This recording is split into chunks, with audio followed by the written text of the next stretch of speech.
It's a pleasure to be here and have a chance to talk about the strangest thing I know, laughter. We don't realize how strange it is because we're immersed in it. At one level, we're all experts. We've been laughing most of our lives. But just think how strange it would be for an alien to come to this planet and figure out the strange sound people make. I mean, two of the strangest things about people is they spend one-third of their life in a comatose state we call sleep. What's that about? You realize they weren't really dead, they were sleeping. The other one is that periodically they gather together in groups and laugh. How strange. It sounds sort of strange when I do it this way, right? What would an alien think? Well, I think it's every bit as strange as those aliens think. And the only reason we don't see it the way they would see it is we undervalue the familiar.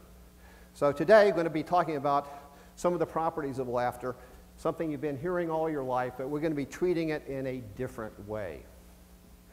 So when you forget about the philosophers and you think about the essay writers and you simply focus on what people do, I think you'll come to see it in a different way. The kind of things that I'm talking about here today, you don't have to take my word for any of it.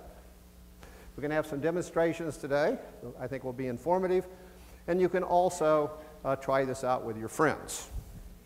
If you're going to try it out with your friends, be sure they are close friends. Some of the things we're going to be doing today, if you did it indiscriminately, you would have difficulty finding a decent date. At least within your species, and you would definitely not get a table at a good restaurant. The ancients had a rather different view of laughter than we do. We see laughter as something associated with good times, bonding, joking it up with friends. If you go back to the ancients, you go back to Plato and Aristotle, they saw it as something very different. Aristotle, Plato, and many of the great philosophers over the ages spent a lot of time thinking and writing about laughter because they feared it. After all, Plato was worried about laughter undermining authority and leading to the overthrow of the state. Maybe we should even rewrite these stories of Greek gods and the Greek heroes such that it wouldn't mislead the youth or the guardians of his utopian state. You don't want gods and heroes that had lifestyles of rock stars.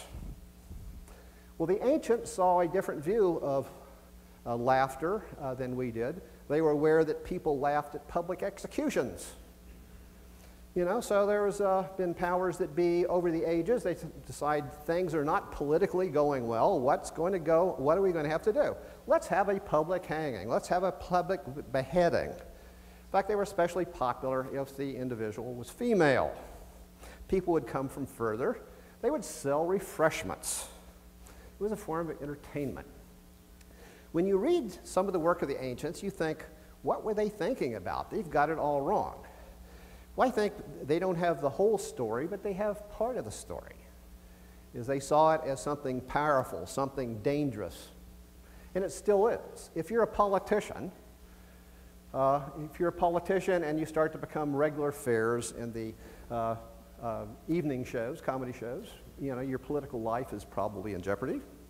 In fact, in the recent past, Chicago has had some comedy relief with some of its own politicians. There's the, I'm at something, the Chicago Humanities Festival, and it's featuring laughter, and where is Blago? Okay, well, maybe you're too close to it. Okay.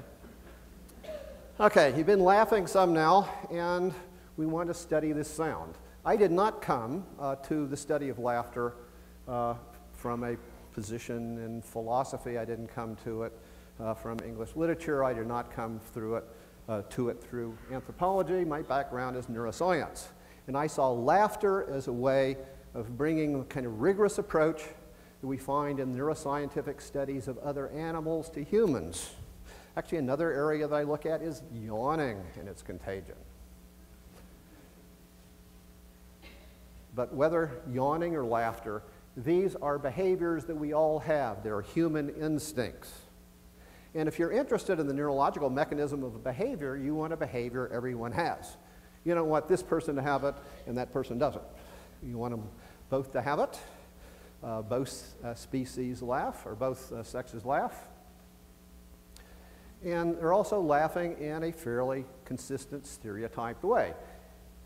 So if you're interested in things like language and speech, laughter gives you a kind of leverage that you don't have, because there's thousands of languages and there's hundreds of thousands of dialects.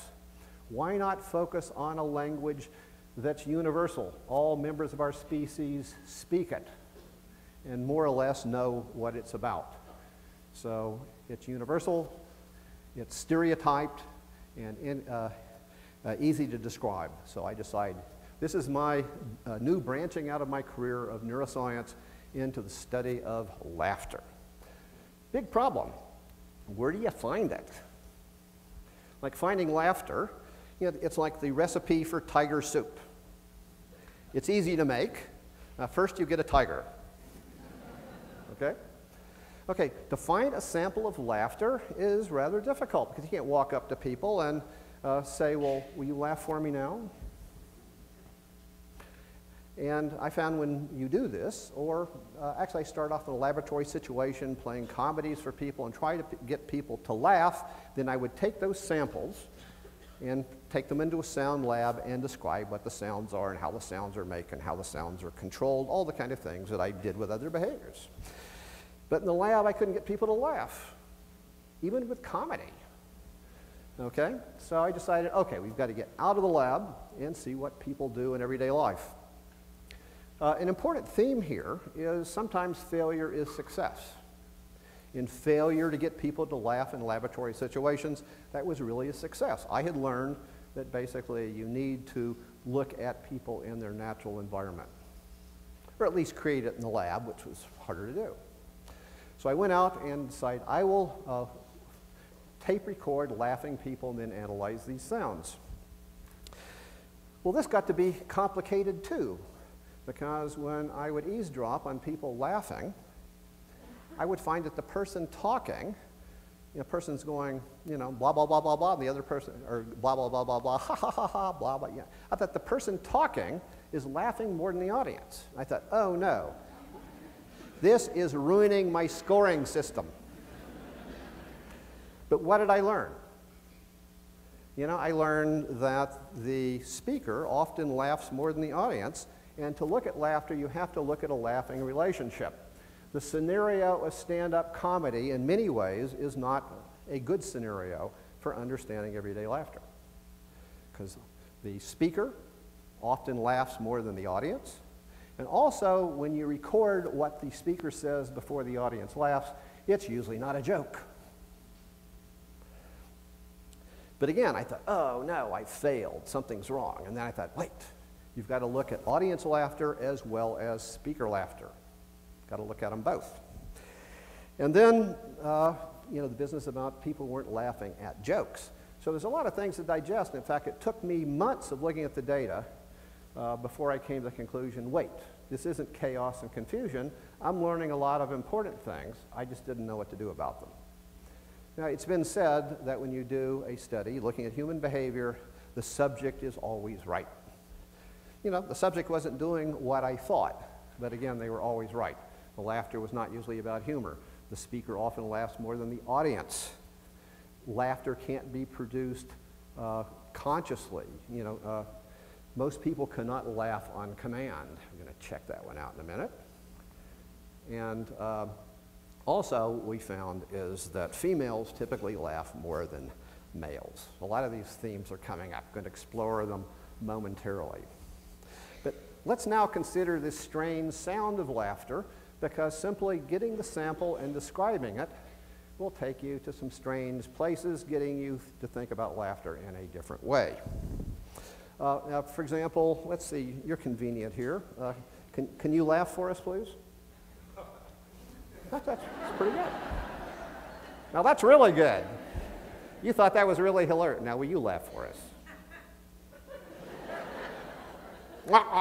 Okay.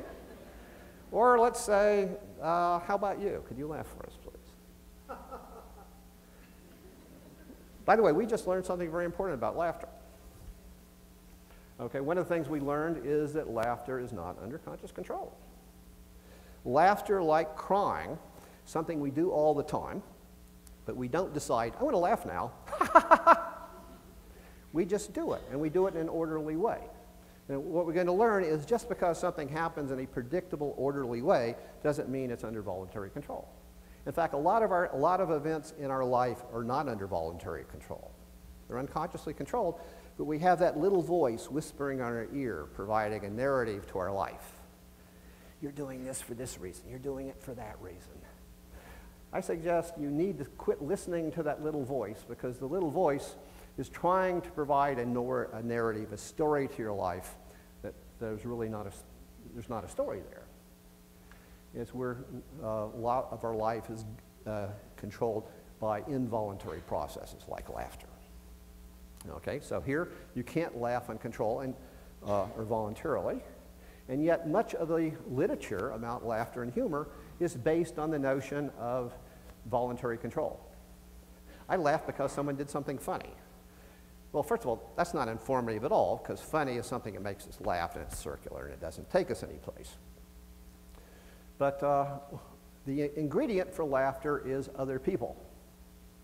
You know, usually playful relationships with other people is the event, critical event. So don't pay attention to these accounts that I laugh for this reason, I laugh for that reason, I laugh, you know, for whatever. It's just, that's part of that narrative, it's part of a fiction, you know, that we live our lives by. Gee, that's sort of scary going on that path. What if a lot of life is like what governs laughter and crying? Okay, I've got some videos here that illustrate some of these points. I think it's always better to show than to tell. So we're going to have some kids. This is a public place in, it's Harbor Place in Baltimore. When you want to find laughter, you need to find people in an easygoing environment. This is a public place, you know, I guess like some of the lakefront developments around here. People are not under time pressure. People are in a playful mood. Here we have some kids on a class outing from Philadelphia. Okay. Yeah. Philadelphia? Yeah. That's that big city up north? Yeah. Why are you in town today? Class trip. Actually, we're doing a study on laughter. You people are doing a lot. That's perfect for me. Who's the best laugher here? Who laughs the most? Judy! What, don't any of the guys laugh a lot? No. They don't. You think that girls laugh more than guys? Yeah, we're better. The giggles more than guys. You never laugh or giggle? You don't giggle. Yes, you did. You laugh. No, you don't. Giggle. Ew.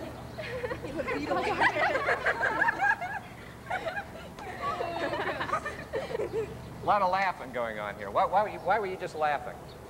He made me laugh. Did she tell a joke? She laughs funny. In other words, you laughed at her just because she was laughing? Yeah. Okay, will you laugh for us again? Just Judy laugh, please. So how about you? Will you laugh for us? Nah, she doesn't know how to laugh. A lot. She doesn't laugh. You don't laugh? I'm not ticklish. You're not laughing. Is it hard for you to laugh?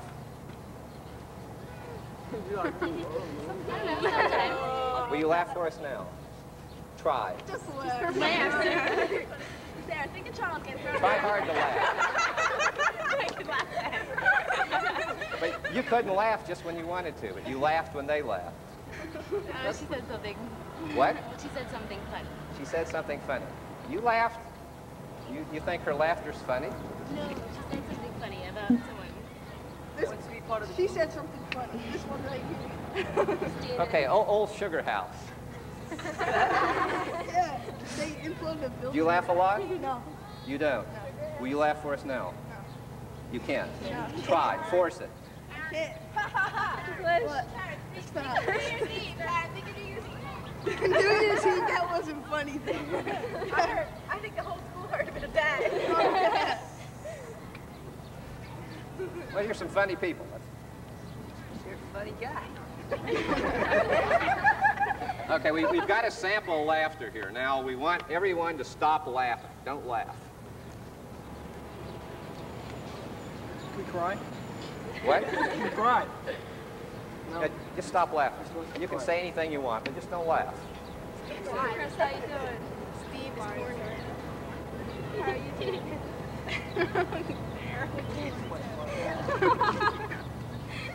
Okay, let's sing after again. How are you at laughing? You're a good laugher? I guess I'm a good laugher, but you guys say something funny for me to laugh. Well, just laugh for us. Just try the best you can. All right, it's hard. Okay, So just show me to laugh. it's hard. Why is it hard? It's just, Stop the bus, I gotta leave.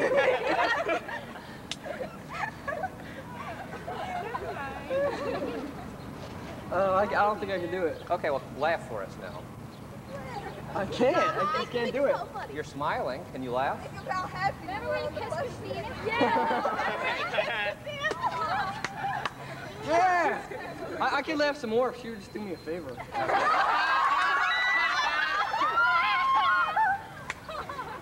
Okay, will you laugh for us? Okay, enough of this. Okay, remember, you were once that age yourself. Okay, showing is better than telling, and I thought they showed it pretty well. Remember, I can't laugh on command, so therefore don't write these little scenarios about explaining why you laugh at jokes or laugh things in life. For the most part, they just happen. So don't pay attention to that little narrative. Now, also, when you see these kids at the park, think of a bunch of chimpanzees under a tree. Because after all, we are one of the 3 species of chimpanzees, and we're rather like that. So we're going to be talking about chimpanzee laughter momentarily. So a lot of interesting things were going on here. Again, notice also the importance of contagious laughter. We laugh when we hear other people laugh, and this is an automatic kind of thing. So people might think, well, I'm laughing at that person because they did something funny. Maybe you're laughing at that person because that person's laughing. And so we have a module in our brain that when is activated by laughter, we replicate that sound that we just had. Okay? In fact, here's a case where what we're learning about laughter may say some things about speech. Maybe we have detectors for phonemic structures in speech, but speech is so highly variable and difficult to study, and it typically is not contagious, except in things like echolalia. We can't study it systematically. So here's a case where laughter is both interesting in its own right and a tool for other things. In regard to the contagion of laughter, I have another demonstration. It shows that all you need is laughter. You don't need like a laugh track on a television situation comedy where there's comedy and then there's laughter. All you need for laughter is laughter. Okay?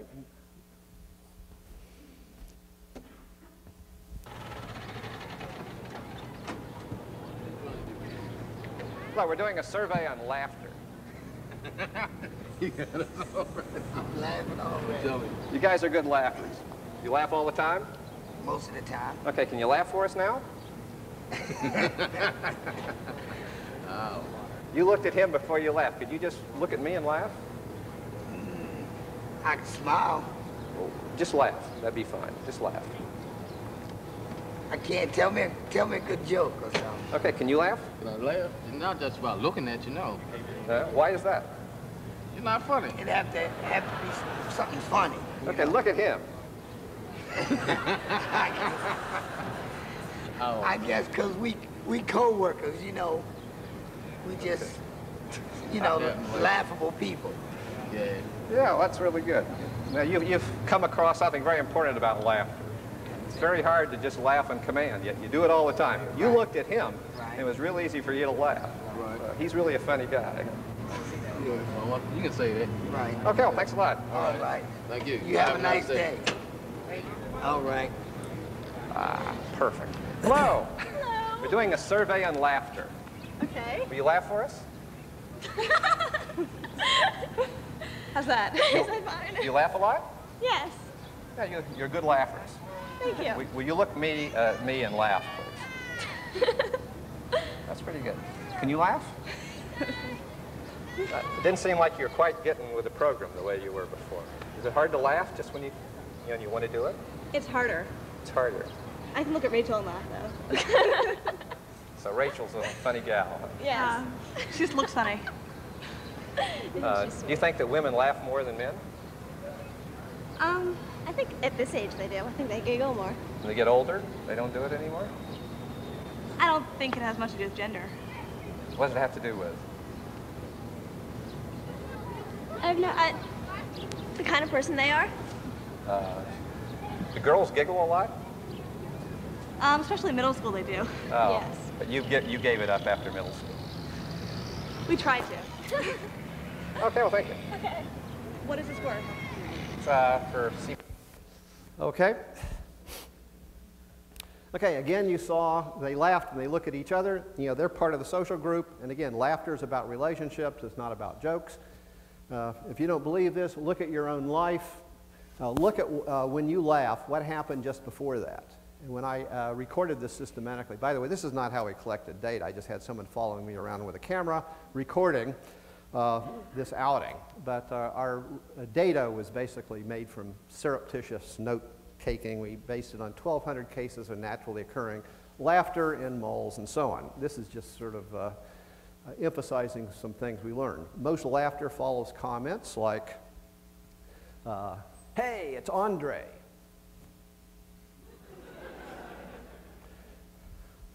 I've got to go now. Where do you get that shirt? I need a rubber band. Okay, these are things that people said before they left. And it's not just a matter, you might say, yeah, but you took it out of context. Again, the nice thing about everything we're talking about here today, you don't have to take my word for any of it. Just when you walk out of here, look at events in your own life, and I think, you know, it's easy. If I got it wrong, you can set me right really fast, okay? This is not something you have to read about in scientific journals. You can test it, confirm it, or reject it in your own life. In the set of 1,200 naturally occurring pre-laugh comments, again, most of them were mundane comments like, you know, of where have you been kind of thing. There were a few, the funniest ones, there were a few fairly funny ones. There were some kids going through a dormitory, the cafeteria line saying, now we know what happened to Jimmy Hoffa.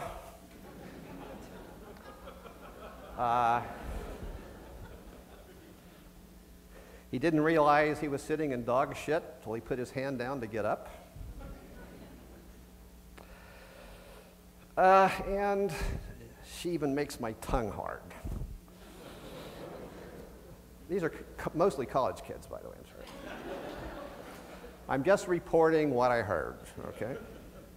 Okay, but for the most part, they were the mundane comments. Again, see it for yourself, and a lot of laughter is simply caused by laughter. This is why you have soundtracks in television situation comedies. It's basically because they work. Jokes are rated as funny and more likely to produce laughter if there is a soundtrack. It's hard to do comedy in a vacuum because, after all, unlike drama that can be done more of in a vacuum, comedy is a relationship with an audience. And if the relationship's not there, it fails. And even comedians do not come out on the stage and inflict jokes on you. Because think about it. You could get some of the greatest material in the world and send someone out, and they can read it, and it will fail if they don't have good delivery. Or you could have some other people that are great comedians that almost never told jokes. Think about George Burns. George Burns didn't come out and tell jokes. It would just be sort of an odd look, okay? It would carry the day. Or a comedian will come out and try to establish a relationship, for example.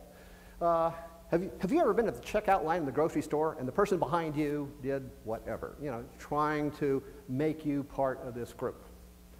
Okay, well, laughter is part of the group. But you can get rid of the laughter, you can get rid of the joke, and laughter will still cause laughter. Thus, we see a demonstration of that in the next tape.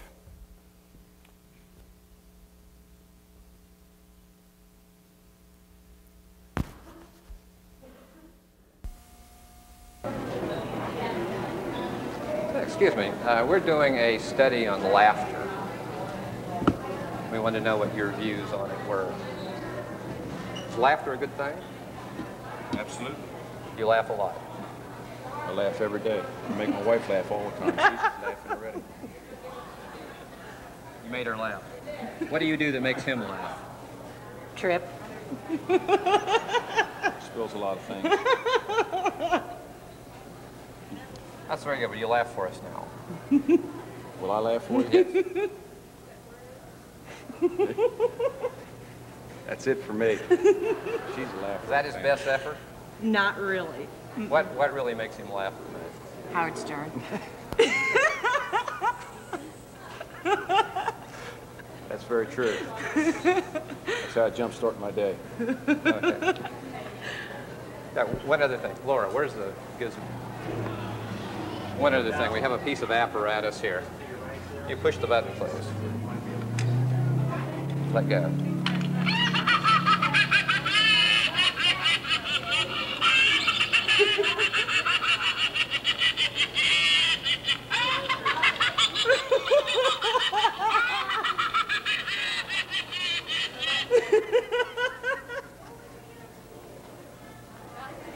Why were you laughing? I don't know.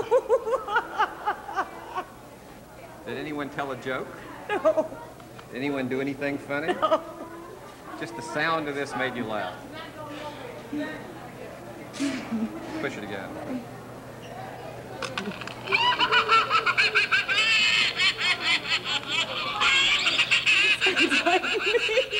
Probably is you.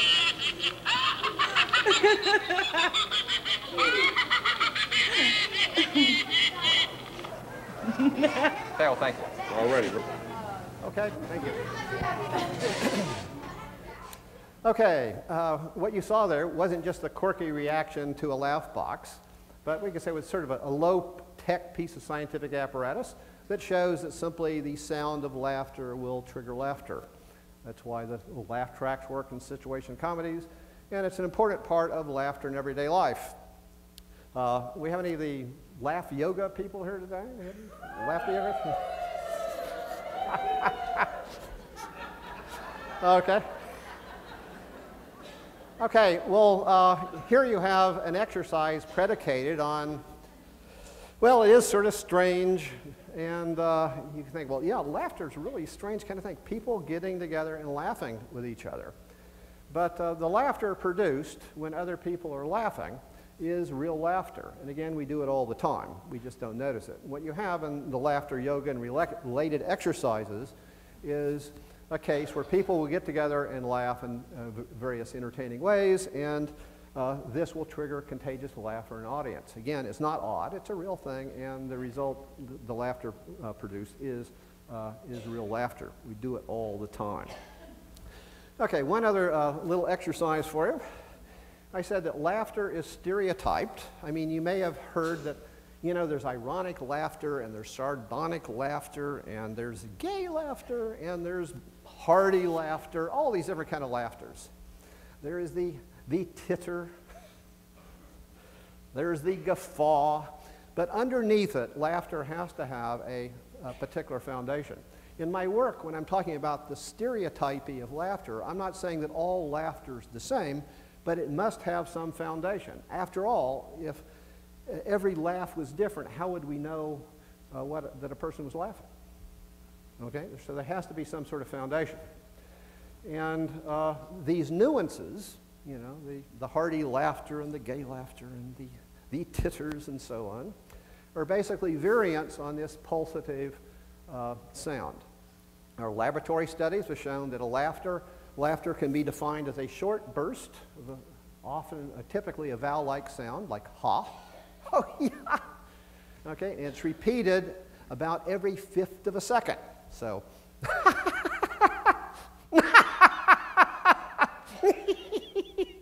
okay, stereotype pattern. Okay, our nervous system and muscular system conspires for us to laugh this way. And if people say, oh, there's all these different laughters and so on, let's try to do some different types. Try to laugh in a different way. Okay, so if a typical laughter episode of laughter is something of that order. Think about trying to laugh faster. I'll give you an example of that, and we can try to do it communally here, okay? Try to laugh where you shorten the gap between, like, the haws. So if it's instead of, you have, like, how fast can you do it? Okay, let's try it on 3. Everyone try to laugh as fast as you can. 1, 2, 3. Well, actually, that sounds pretty much like laughter because it all sorts of, you know, when you have an audience laugh, the periodic components are all blended and it just sort of sounds like a roar, okay? Okay, now let's try an easier variant where we separate, we have the normal haws, but we'll separate the space. So it'll be like ha, ha, ha, ha. Okay, on 3. 1, 2, 3. Ha, ha, ha, ha. Ha! Doesn't sound much like laughter, does it? Okay, now let's try it where you have the normal intervals between the ha-has, except it's a really short burst. Instead of ha, it's like ha, ha, ha, ha. I can't do it. I can't do it the regular case. Like, ha, ha. Is he gagging or laughing? But let's try it. Okay, on 3, try to have the normal space, but just the shortest little ha sound you can have. Okay, 1, 2, 3. Okay, doesn't work. Okay, so the point I'm making is our neuromuscular system conspires to have everyone laugh in the same way. You know, and of course all those other kind of things about the hearty laughter and the gay laughter and the titters and whatnot, or variations on this basic theme. I'm not saying they don't exist. But hey, science is hard enough when everything's on your side, you know? Why start off? I want to start off looking at the most complex thing I can think about. You think, no, science succeeds by studying simple things. And that's why I picked laughter. Hey, I'm a neuroscientist trying to do this. And I chose laughter because it's simple, and breakthroughs in motor control and other things like that have to do with finding simple systems where you have some chance of explaining it. Complexity can come later. Okay, I want to move on now to where did it all come from? And I think this solves a lot of problems, because when you understand the evolutionary origin of laughter, it gets rid of a lot of academic debates. People have been arguing for over 2,000 years about some of these issues, and the problem with some of these philosophical debates is the debate is carried by the best writer. You know, the wittiest rejoinder, you know.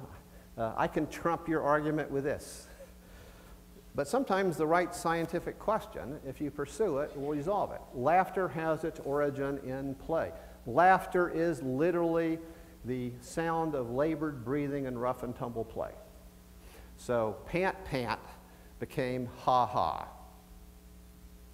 Okay, so we're going to have an exercise. First of all, on 3, everyone just give a sample of ha-ha type laughter. Okay. 1, 2, 3. Okay. Now we're going to perform a sample of the ancestral laughter. Okay, and this is, you need to pant like a dog. Well, actually, you don't have to do this, but I always enjoy watching this. Okay, on 3, let's hear a. Okay, 1, 2, 3. Okay, that's good. That's a good example of chimpanzee laughter. When chimps really get into it, it gets more guttural. It could be like, yeah, different versions, okay? That's where it came from.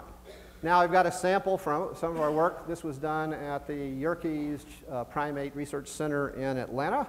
We did this with young chimps. You do it with young chimps because I might not survive doing this with older chimps, frankly. You know, there's certainly these exercises you don't want to try with human beings either.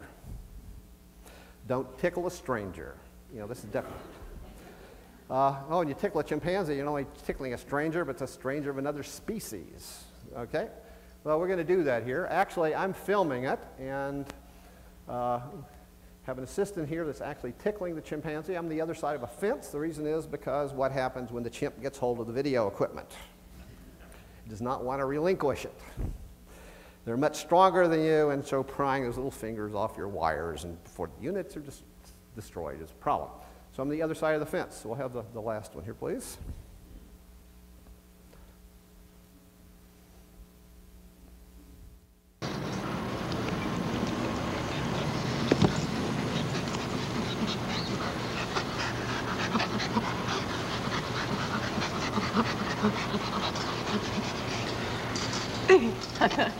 After you get a game going, it doesn't...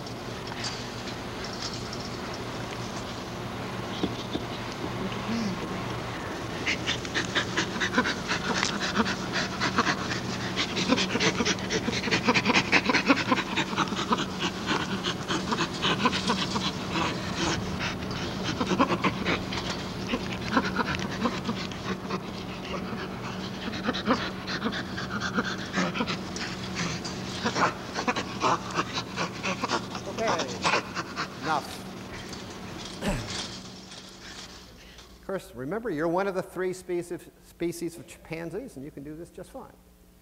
Okay? But here you saw a young chimp doing the vocalization. Here's a case where we can learn not only where laughter came from, it's the sound, it's the, what I call the ritualized sound of rough and tumble play. So the pant with humans became ha-ha. And most human laughter does not come out of the context of rough and tumble play. It would with children, perhaps. But with adults, the arena for play is mostly conversational. A little sex play now and then. But this is where it came from. And so a lot of these philosophical arguments about why you laugh, why you don't laugh, what it means, and so on, we need to think about where it came from, the labored breathing of rough and tumble play. At this point, I want you to think about this and from the point of view of what we can learn about the origin of human speech by looking at the pattern of laughter. Okay, now, I'd like you to put your hand on your belly. Okay. Okay, everyone, hand in place. Okay. Now go. You feel much pulsation there in your hand when you're doing this? Actually, there's not a whole lot going on there. You're going, ha ha ha ha ha. Okay? Now, pant. Feel that? Now it's going back and forth? Okay, here's a case where by contrasting the pattern of laughter in chimpanzees and humans, we can learn not only about the evolutionary transition from chimp to human laughter, but we can learn about why we can talk and chimpanzees can't. If chimpanzees talk as they laugh, this means that they could only have one syllable, one utterance per breath cycle, per in and out cycle. And this is one of those rare areas in the contentious area of primate language where there's agreement. You know, you can teach chimps to learn hundreds of signs, you know, using American Sign Language for the deaf. Of course, they're endlessly arguing about whether, to what extent the chimp understands what it's doing, whether it's simply imitation, whether it's linguistics, whether it's not linguistic. But nevertheless, you have this sophisticated signing that can go on. But everyone agrees that you can't teach a chimp to talk. One of the efforts, for example, spent several years, the Hayeses, and they got like barely perceptible, like mama, papa, and cup. You probably wouldn't even hear them as that. So basically, they can't form the sounds because they don't have the breath control. So here's a case where laughter shows the reasons why chimps can't talk. At least one of the important reasons is they don't have sufficient breath control to make the sounds. You know, this led us down another path, and I'm talking about this here because here is how laughter can be a tool to look at other things. And it looks like the key event in the evolution of not only human laughter, but human speech is bipedal locomotion, where we run and walk upright on 2 legs. Chimps, well, they can stand and run upright for short periods, are basically quadrupeds. All quadrupeds use the thorax, the upper body, for support during locomotion, and they have a one-to-one relationship between striding and breathing. You know, like a horse. If a horse is not breath holding, when the forelimbs hit the ground, they'll go face first into the dirt. So chimps and all quadrupeds have this one-to-one link. With bipedality, it frees the thorax of this. So now it means that you can have natural selection for fancy sound making. You know, the first priority is let's get the hell out of here, okay? But when you're upright on two legs, it means that they no longer have to support locomotion. And what we find is in humans, for example, we have not only one-to-one link between stride and breathing, but it can be 2-to-1, 2-to-3, 5-to-3, all sorts of different ratios. And you can even talk when you're running. So bipedality brought this critical change. And this is a change that people haven't thought about. People talk about laryngeal mechanisms, things going on in your head, but they don't think about something as lowly as simply as control of breathing. But it's something fundamental. After all, I think about linguistics. Phoneticians and linguists, this is neck up stuff. We're talking about neck down things, and they just really haven't thought about neck down things. And here's a case where laughter is a useful tool to get at these other things. Okay, I'm sure some of you are going to have good questions about this, and I'm going to be breaking off in a minute here, but I want to close simply, I like to hear it and I like to see it. Let's all close on the count of 3 with a nice episode of chimpanzee pant-like breathing.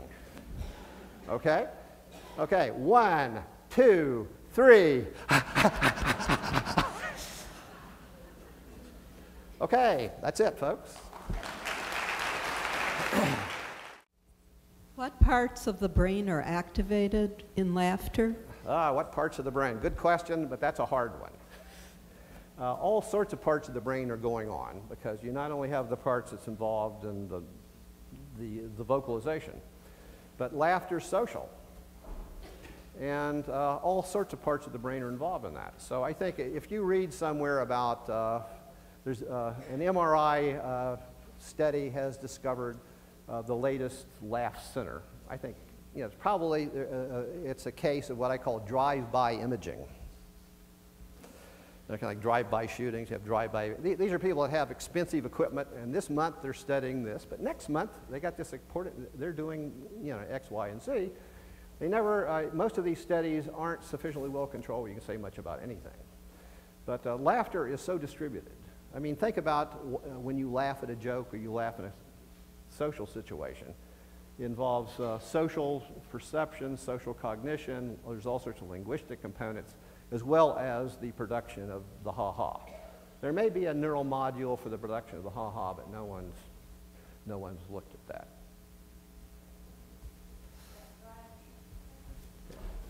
Why is so much laughter on tragic themes? In other words, why do we laugh at references to pain? Laugh at what? At references to pain. References to pain. Well, it could be there's a lot of different views about what's fun, what makes us laugh. If you look back to the ancients, Plato and Aristotle were very concerned. In fact, they considered this to be ugly because it was basically letting ourselves go in the service of a lot of unpleasant things. Again, those public executions, mutilations. The boys going through Columbine High School shooting their classmates were laughing. People being stomped to death in the streets of Kosovo during that problem, they were laughing. Consider the Abu Ghraib prison episodes that involved us in Iraq. Again, there was laughter, and so laughter over the ages is associated with raucous play. It's also associated with violence. There's also the laughing with, laughing at. Laughing with is a very good feeling. It's bonding. We have all these positive things, but what's laughing at mean? Laughing at can get you killed. And laughing at is you will shape up or ship out. And at the street corner of every city in the world, including Chicago, heaven forbid, if you laugh at the wrong person at the wrong time, it'll get you killed.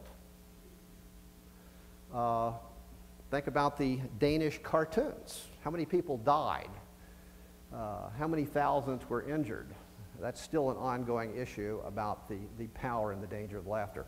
As Aristotle and Plato correctly appreciated, laughter is powerful, laughter is dangerous, laughter is not trivial. So people are dying over it. And, you know, right here today. And again, they had it right. You know, why is at least certain sects of Islam terrified at laughter? Now, could it be, as the ancients said, it could lead to undermine authority and lead to overthrow of the state? Will no one fear and respect God? I mean, this was the theme of also Echo's Name of the Rose. You know, will people behave appropriately if they no longer fear God? Long answer to a, but it's a very important issue. Yeah, if I understand your thesis correctly, laughter requires a social context.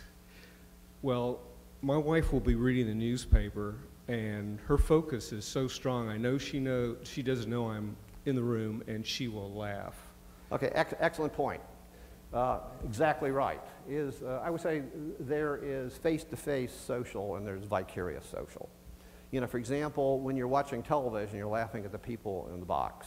When you're reading the newspaper, you're laughing at the image of these situations. You hear people on the radio, you know, you're part of that extended audience.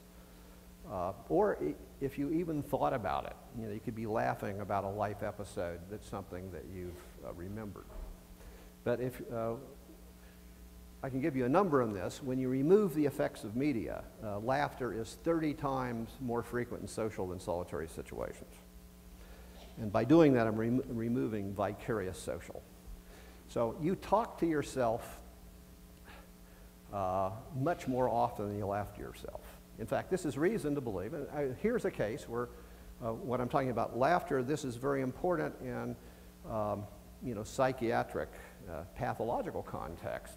Because when you see, you know, abnormal, you know, if a person's spending a lot of time in a room with themselves and laughing, that is an extremely unusual thing. In fact, I can tell you that the ordinary person laughs 30 times more often in solitary situations. If a person's not, what's going on?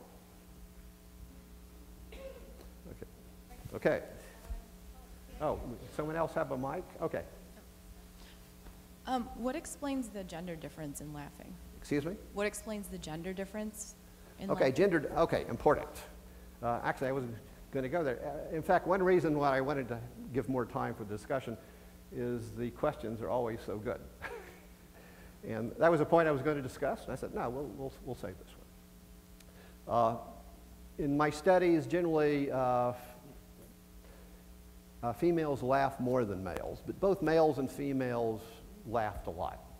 The important difference came when you see same and different sex individuals talking to each other. For example, in that same study where I found that, remember that the speaker often laughed more than the audience, and I was thinking, oh no, what's going on here? That people weren't saying humorous things before the laughter and so on. One of the things we found that suddenly was very clarifying. When we had this, what seemed to be sort of chaotic data started to become very orderly, is both men and women laugh at men more than women. It's true. The female comedian has a hard lot. And I'm not saying, we're talking about averages. I'm not talking about that there aren't, you know, amusing female comedians. But if you assume that everyday life reflects show business, who was your class clown? You know, think about high school, middle school, and so on. Who was the class clown? I bet it's a male. Every society where this has been examined, the class clown it's almost always been male. And that reflects life. Both men and women laugh more at men. Men are the best laugh getters. In fact, I even pursued this through newspaper personal ads. Of course, my guess is these are probably fading out, and now we have more online things I don't have access to. But when I looked at personal ads, although I don't think Chicago was one of my cities, but I had 6 national newspapers on the same day, and I looked at the personal ads. You know, what's bid and what's offered. And I think those are good terms, because after all, we're talking about a sexual marketplace here, right? You don't have a market unless there's sellers and buyers. So what's being offered and what's being sold? If you look at men describing themselves, they'll often say, good sense of humor. And women, when they're requesting desirable traits in men, request sense of humor. But women are not requesting men who laugh. Think about this. You have, let's say, two female roommates that come in after dates. And one says, well, how'd your date go? And says, oh, it went great. The guy I went out with, he just laughed and laughed and laughed. It doesn't sound too promising, does it? So what is a woman asking for when she wants a partner with a good sense of humor? What's she really asking? You know, I don't care if he laughs. Okay? The key is the woman laughs. And whether this is a conscious level or not, you have men offering sense of humor and women asking for it. And, you know, other things come out, we found in these studies, is basically, you know, women will say basically, you know, I'm young and beautiful, and the guys might say, well, I'm in shape, but he also may say, you know, I'm a well-established professional. You know, women ask about money or seeking it, men offer it. But, you know, men almost never say, you know, I want a beautiful young woman who is a well-established in an executive corporate. But women, actually women don't just come out and say it. They might be interested in a male who plays golf or sails. Yeah, sailing's good. Actually, the Washingtonian magazine, I was looking at that. I had a student advisee some years ago, actually, who was, as they say, a working girl. She had a lot of knowledge that was, she was sharing insights about the business. I was wondering, where did this come from? She says, well, I have to tell you this. And I thought, oh, and she was telling me Washingtonian magazine was a favorite place for high-class solicitation. And again, the golfing, the yachting, and so on. Of course, if these girls are really good, you know, the person who's interested in them will never know. But no, it's a very powerful pattern. So laughter is very much about sex. In fact, if you go to a party, so these exercises we've had here, go to a party, you know, and see what people say before they laugh. Also, if you go to a party and you see, say, a male and female talking to each other, well, there's certain kind of things that will predict the success of this relationship. How close are they? I mean, especially when they're rubbing against each other. That's always fun. I won't go there. I won't go there. Eye contact is a big one, but also laughter. For example, if the guy is blah, blah, blah, blah, and the girl's like, ha, ha, ha, ha, ha, ha. Okay, this is obviously working. The guy says, hey, I'm on a roll here. I got to keep doing whatever that was, you know. In fact, the guy doesn't have to be telling you, it just could be they're so interesting, and the things they're doing is just so fascinating, it's causing so much laughter. You can predict how it's going. So go to a party and look. And, or if you have several, you could have several women gathered around one guy, you know, and this would be a positive thing. So again, it's the laughter of the women, not the laughter of the men is the big predictor, but very powerful deal because, you know, laughter is a very sexy business.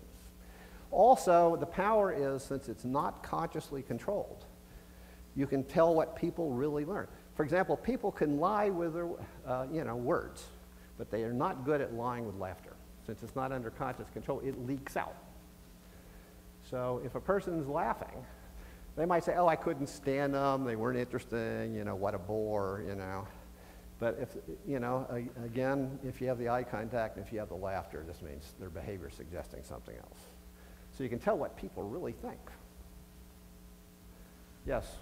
Are there societies that you found that laugh more and societies that laugh less? Yes, there are differences. Actually, the Pygmy society seems to be very laugh. I've come across some accounts, the book The People of the Forest. I haven't personally visited these places, where the Pygmies apparently would laugh a lot, and they would fall over and roll on the ground when they laughed and things like this. You know, they literally would be rolling on the floor. And again, this was probably more accepted. Also, laughter cycles in and out of fashion in different societies. You know, in merry old England, there were cases, you know, following Lord Chesterfield, you would say, well, you know, you shouldn't let yourself get away. You shouldn't show these kind of primitive emotions. You should be always restrained and under control. You know, this sounds like the ancient Greeks, okay? And, but then again, it cycled back in at other times where, you know, you'd have very kind of raucous British humor. So different societies will cycle in and out. Actually, an interesting anecdote is none other than Emperor Nero. Emperor Nero was very much into theater, by the way. Any of you familiar with good old Emperor Nero? He liked to act. And of course, if you go back to those ancient Roman and Greek productions of the time, the comedy and drama was done as a contest. There was a winner and a loser. Nero would bring 5,000 Roman soldiers to cheer and jeer his, you know, jeer his opponents and cheer and laugh at his material and so on. And the judges always gave him first prize. So you could say, well, Nero was under the laugh track thing too. But he wasn't the only one. There's other people that would hire people to come and cheer and so on to increase their ratings and get the audience to go. Okay. So the last question's in the back. Here we go. Hi. In my experience with laughter yoga, I have succeeded in many places, but what about the support groups with cancer and bipolar support groups? It was hard to tell them to laugh. Okay, laughter is highly social, and I think you're going to have individuals that, you know, are socially disconnected. You're going to be losing this. So while there are cases of schizophrenia, some of the most serious kind, the kind that used to be called hebephrenic, which is of course silly laughter associated with that sometimes. It's basically schizophrenia is a kind of social train wreck. When people are really disengaged, they just aren't in tune to these kind of things. So the kind of things that laughter, you know, suggests in life, basically, they're uncoupled from it. In fact, this is something that I'm starting to look at now, because laughter is so sensitive to these many things. Normal and abnormal laughter will not only tell you about the perception and production and reproduction and contagiousness of these acts, but maybe a non-traditional essay for more subtle kinds of psychopathology. But this is the kind of thing that you know, a lot of researchers wouldn't think about. Of course, that's the price you pay, you know, for trying to do something different. And say, gee, I've never heard anything like that before. Of course, you say, isn't that sort of the idea here? But you know, these kind of things are, I think it's always important to explore laughter in all these different domains, because there's probably no human behavior that has as many ramifications at every level. And it's one of the reasons why it's involved individuals throughout history, including Plato, Aristotle, Schopenhauer, Kant, Hobbes, Darwin, Freud, right up to the present. Because coming at it from many different points, they all saw that this was a critical thing that they needed to deal with. Like even Kant. Okay, any other questions? It's been a pleasure.